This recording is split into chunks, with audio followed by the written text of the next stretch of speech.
Welcome to the ECA Data Demystified how-to video.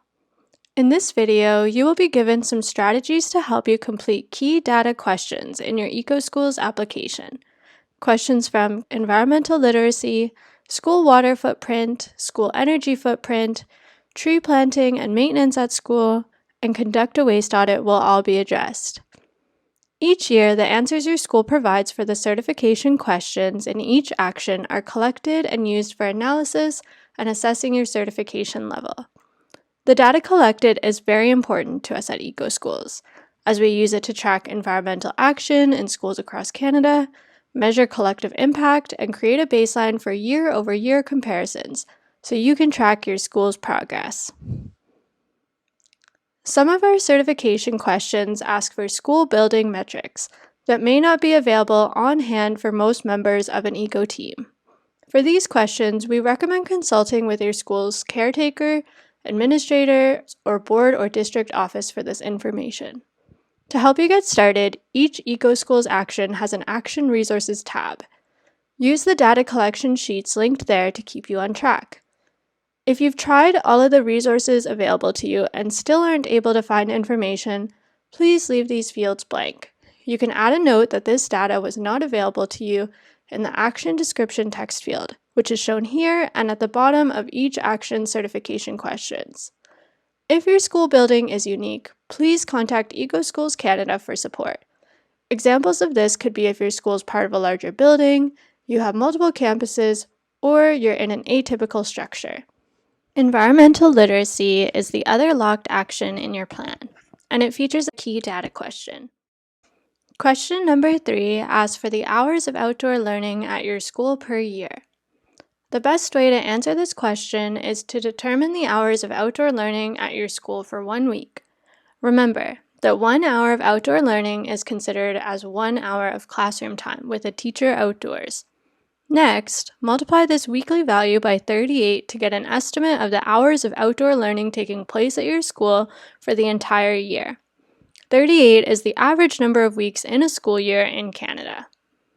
Please include a brief description in the text field below to let us know how you calculated this value, and any information that might help us better understand outdoor learning practices at your school. We're now moving into actions that you can choose for your plan if you'd like. In this section, we'll be covering school water footprint, school energy footprint, tree planting and maintenance at school, and conduct a waste audit. The first action we'll touch on is school water footprint. This action measures the amount of water your school uses in operation. Here, we're focused on questions number 8 and number 9, which ask for the monthly water consumption of your school. The easiest way to answer these questions is by following the instructions provided in the School Water Footprint Data Collection Sheet, found in the Action Guide and the Resources section. To get the best results, we recommend basing your answers on your school's water bills, if you're able to access them. Be sure to connect with your school's administrator and custodial staff earlier in the year so you know how to get access to your school's water data. Once you've completed the action, please make sure to upload any tracking sheets or documents that show how you collected this data to the Action Documentation section. Doing this allows us to better assess your application.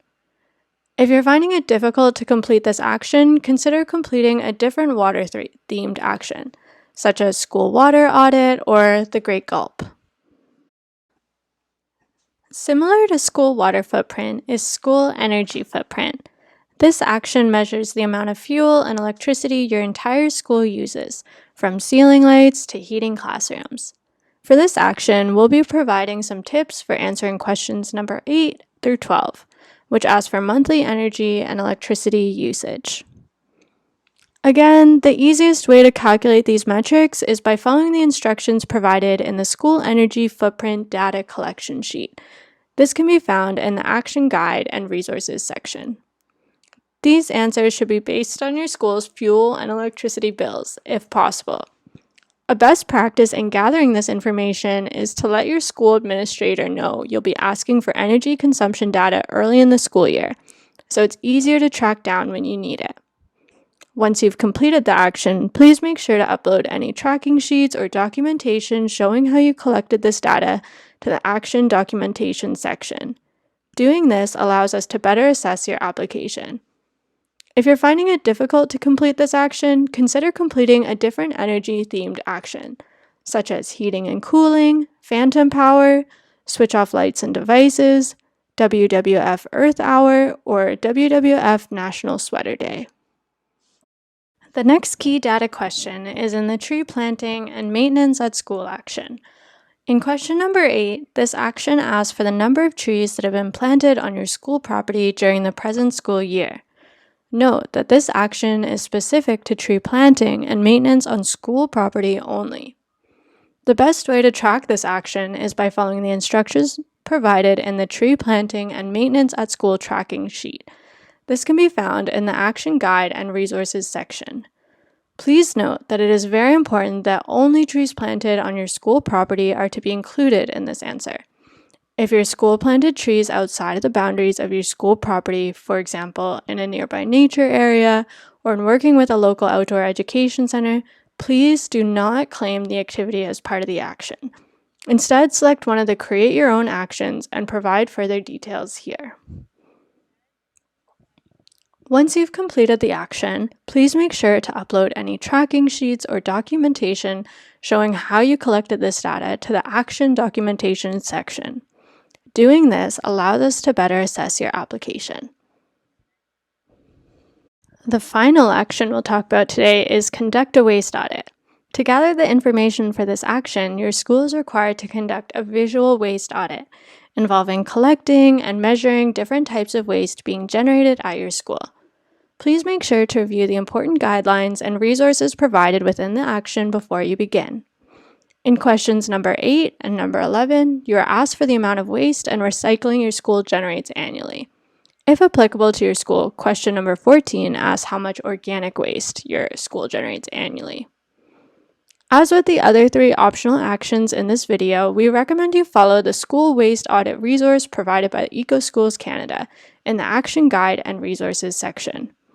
It is best if you complete your waste and recycling audits on the same day to save setup time and get a more complete picture of what a typical day of waste management looks like at your school. A key element of waste audits is health and safety. Please ensure you're following clear guidelines and safety protocols as you complete your audit.